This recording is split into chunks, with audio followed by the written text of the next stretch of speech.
नमस्कार, मैं आपकी दोस्त अंजलि।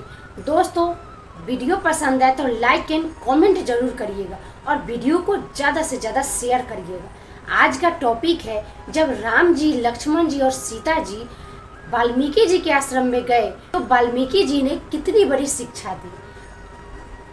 अगर वीडियो में कोई भी गलती हो जाए तो प्लीज़ मुझे क्षमा कर दीजिए। तो चलिए मैं वीडियो को शुरू करती हूँ। श्री रामचंद्र जी सीता जी को थकी हुई जानकर और समीप ही एक बर का वृक्ष और ठंडा पानी देखकर उस दिन वही ठहर गए। कंद मूल फल खाकर रात भर वहाँ रहकर प्रातः काल स्नान करके श्री रघुनाथ जी आगे चले। सुंदर वन, तालाब और पर्वत देखते हुए प्रभु श्री रामचंद्र जी वाल्मीकि जी के आश्रम में आए। श्री रामचंद्र जी ने देखा कि मुनि का निवास स्थान बहुत सुंदर है, जहाँ सुंदर पर्वत, वन और पवित्र जल है। सरोवरों में कमल और वनों में वृक्ष फूल रहे हैं और मकरंद रस में मस्त हुए भौरे सुंदर गुंजार कर रहे हैं।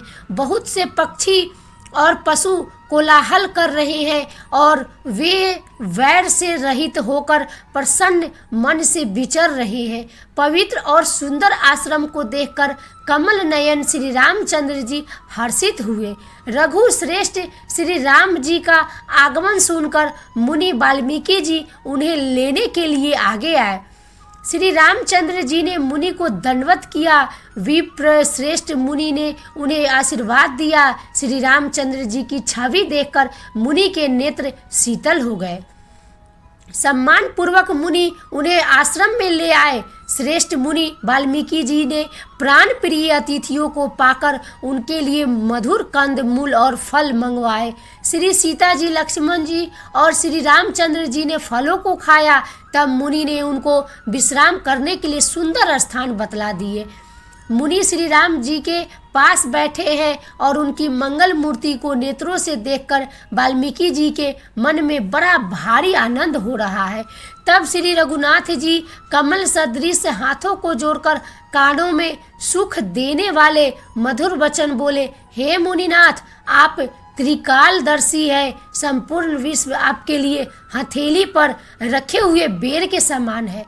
प्रभु श्री रामचंद्र जी ने ऐसा कहकर फिर जिस जिस प्रकार से रानी के कई ने वनवास दिया वह सब कथा विस्तार से सुनाई और कहा, हे प्रभु, पिता की आज्ञा का पालन, माता का हित और भरत जैसे स्नेही एवं धर्मात्मा भाई का राजा होना और फिर मुझे आपके दर्शन होना, यह सब मेरे पुण्य का प्रभाव है। हे मुनिराज, आपके चरणों का दर्शन करने से आज हमारे सब पुण्य सफल हो गए।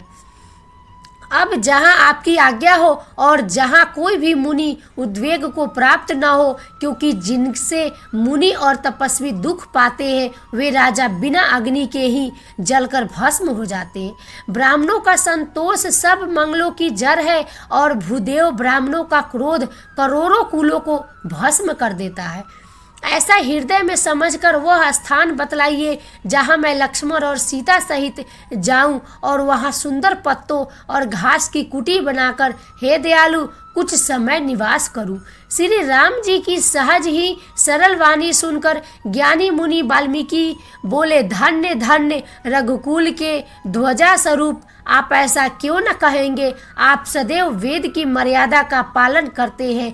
हे राम, आप वेद की मर्यादा के रक्षक जगदीश्वर है और जानकी जी आपकी स्वरूपा भूता माया है, जो कृपा के भंडार आपकी रुख पाकर जगत का सृजन, पालन और संहार करती है, जो हजार मस्तक वाले सर्पों के स्वामी और पृथ्वी को अपने सिर पर धारण करने वाले हैं। वही चराचर के स्वामी शेष जी लक्ष्मण है। देवताओं के कार्य के लिए आप राजा का शरीर धारण करके दुष्ट राक्षसों की सेना का नाश करने के लिए चले हैं। हे राम, आपका स्वरूप वाणी के अगोचर है, बुद्धि से परे, अव्यक्त अकथनीय और अपार है। वेद निरंतर उसका नेति नेति कहकर वर्णन करते हैं। हे राम, जगत दृश्य है, आप उसके देखने वाले हैं। आप ब्रह्मा विष्णु और शंकर को भी नचाने वाले हैं। जब वे भी आपके मर्म को नहीं जानते, तब और कौन आपको जानने वाला है? वही आपको जानता है जिसे आप जना देते हैं, और वही जानते ही वह उनका अपना ही स्वरूप बन जाता है। हे रघुनंदन, हे भक्तों के हृदय के शीतल करने वाले चंदन, आपकी ही कृपा से आपके भक्त आपको जान जाते हैं। हे राम, आपके चरित्रों को देख और सुंदर मुख लोग तो मोह को प्राप्त होते हैं और ज्ञानी जन सुखी होते हैं। आप जो कहते हैं करते हैं वह सब सत्य ही है, क्योंकि जैसा सौवांग नाचना भी तो चाहिए। आपने मुझसे पूछा कि मैं कहाँ रहूं, परंतु मैं यह पूछते सकुचाता हूँ कि जहाँ आप न हो वह स्थान बता दीजिए, तब मैं आपके रहने के लिए स्थान दिखाऊं। मुनि के प्रेम रस से सने हुए वचन सुनकर श्री रामचंद्र जी रहस्य खुल जाने के डर से सकुचाकर मन में मुस्कुराए। वाल्मीकि जी हंसकर फिर अमृत रस में डुबोई हुई मीठी वाणी बोले, हे राम जी सुनिए, अब मैं वे स्थान बताता हूँ जहाँ आप सीता जी और लक्ष्मण जी सहित निवास करिए, जिनके कान समुद्र की भांति कांति सुंदर कथा रूपी अनेकों सुंदर नदियों से निरंतर भरते रहते हैं, परंतु कभी पूरे नहीं होते। उनके हृदय आपके लिए घर है, और जिन्होंने अपने नेत्रों को चातक बना रखा है, जो आपके दर्शन रूपी मेघ के लिए सदा ललायित रहते हैं, तथा जो भारी भारी नदियों समुद्रों और झीलों का निरादर करते हैं, और आपके सौंदर्य रूपी मेघ के एक बूंद जल से सुखी हो जाते हैं। आपके यश रूपी निर्मल मान सरोवर में जिसकी जीभ हंसनी बनी हुई है, आपके गुण समूह रूपी मोतियों को चूमती रहती है। हे राम जी, आप उसके हृदय में बसिए जिसकी नासिका प्रभु के पवित्र और सुगंधित पुष्पादि सुंदर प्रसाद को नित्य आदर के साथ ग्रहण करती है, और जो आपको अर्पण करके भोजन करते हैं और आपके प्रसाद रूप की वस्त्राभूषण धारण करते हैं, जिनके मस्तक देवता गुरु और ब्राह्मणों को देखकर बड़ी नम्रता के साथ प्रेम सहित झुक जाते हैं, जिनके हाथ नित्य श्री रामचंद्र जी के चरणों की पूजा करते हैं, और जिनके हृदय में श्री रामचंद्र जी का ही भरोसा है, दूसरा नहीं, तथा जिनके चरण श्री रामचंद्र जी के तीर्थों में चलकर जाते हैं। हे राम जी, आप उनके मन में निवास कीजिए जो मंत्र राज को जपते हैं और परिवार सहित आपकी पूजा करते हैं, जो अनेकों प्रकार से तर्पण और हवन करते हैं तथा ब्राह्मणों को भोजन कराकर बहुत दान देते हैं, तथा जो गुरु को हृदय में आपसे भी अधिक सर्व भाव से सम्मान करके उनकी सेवा करते हैं, और ये सब कर्म करके सबका एकमात्र ही फल मांगते हैं कि श्री रामचंद्र जी के चरणों में हमारी प्रीति हो। उन लोगों के मन रूपी मंदिरों में सीता जी और रघुकुल को आनंदित करने वाले आप दोनों बसिए, जिनके न तो काम क्रोध मद अभिमान और मोह है, न लोभ है, न क्षोभ है, न राग है, न द्वेष है, और न कपट, न दंभ और माया ही है। हे रघुराज, आप उनके हृदय में निवास कीजिए जो सबके प्रिय और सबका हित करने वाले हैं, जिन्हें दुख और सुख तथा प्रशंसा और गाली सम्मान है, जो विचार कर सत्य और प्रिय वचन बोलते हैं, तथा जो जागते सोते आपकी ही शरण है, और आपको छोड़कर जिनके दूसरी कोई गति नहीं है।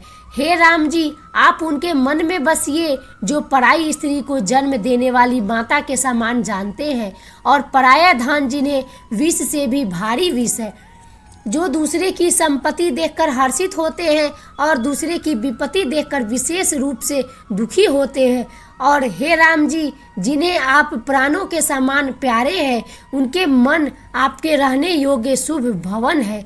हे तात, जिनके स्वामी सखा पिता माता और गुरु सब कुछ आप ही है, उनके मन रूपी मंदिर में सीता सहित आप दोनों भाई निवास कीजिए, जो अब गुणों को छोड़कर सबके गुणों को ग्रहण करते हैं, ब्राह्मण और गौ के लिए संकट सहते हैं, नीति निपुणता में जिनकी जगत में मर्यादा है, उनका सुंदर मन आपका घर है, जो गुणों का आपका और दोषों का अपना समझता है, जिसे सब प्रकार से आपका ही भरोसा है, और राम भक्त जिसे प्यारे लगते हैं, उसके हृदय में आप सीता सहित निवास कीजिए।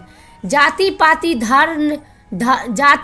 धन धर्म बड़ाई प्यारा परिवार और सुख देने वाला घर सबको छोड़कर जो केवल आपको ही हृदय में धारण किया रहता है, हे रघुनाथ जी आप उसके हृदय में रहिए। स्वर्ग नरक और मोक्ष जिसकी दृष्टि में समान है, क्योंकि वह जहाँ तहाँ केवल धनुष बाण धारण किए आपको ही देखता है, और जो कर्म से वचन और मन से आपका दास है, हे राम जी आप उसके हृदय में डेरा कीजिए। जिसको कभी कुछ भी नहीं चाहिए और जिसका आपसे स्वाभाविक प्रेम है, आप उसके मन में निरंतर निवास कीजिए, वो आपका अपना घर है। इस प्रकार मुनि श्रेष्ठ वाल्मीकि जी ने श्री रामचंद्र जी को घर दिखाए। उनके प्रेम पूर्ण वचन श्री राम जी के मन को अच्छे लगे। फिर मुनि ने कहा, हे सूर्य कुल के स्वामी सुनिए, अब मैं इस समय के लिए सुखदायक आश्रम कहता हूँ। आप चित्रकूट पर्वत पर निवास कीजिए, वहाँ आपके लिए सब प्रकार की सुविधा है। सुहावना पर्वत है और सुंदर वन है। वह हाथी सिंह हिरण और पक्षियों का विहार स्थल है। वहाँ पवित्र नदी है जिसकी पुराणों ने प्रशंसा की है, और जिसको अत्रि ऋषि की पत्नी अनसुईया जी अपने तपोबल से लाई थी। वह गंगा जी की धारा है, उसका मंदाकिनी नाम है। वह सब पाप रूपी बालकों को खा डालने के लिए डाकिनी रूप है। अत्रि आदि बहुत से श्रेष्ठ मुनि वहाँ निवास करते हैं, जो योग जप और तप करते हुए शरीर को कसते हैं। हे राम जी चलिए सबके परिश्रम को सफल कीजिए और पर्वत श्रेष्ठ चित्रकूट को भी गौरव कीजिए। आई होप ये वीडियो पसंद आई होगी। पसंद है तो लाइक करें और ज़्यादा से ज़्यादा शेयर करें। और आगे के वीडियो में क्या हुआ जानने के लिए मेरे चैनल को ज़रूर सब्सक्राइब करें। तब तक के लिए स्वस्थ रहिए और खुश रहिए। जय श्री राम, जय श्री राम, जय श्री राम।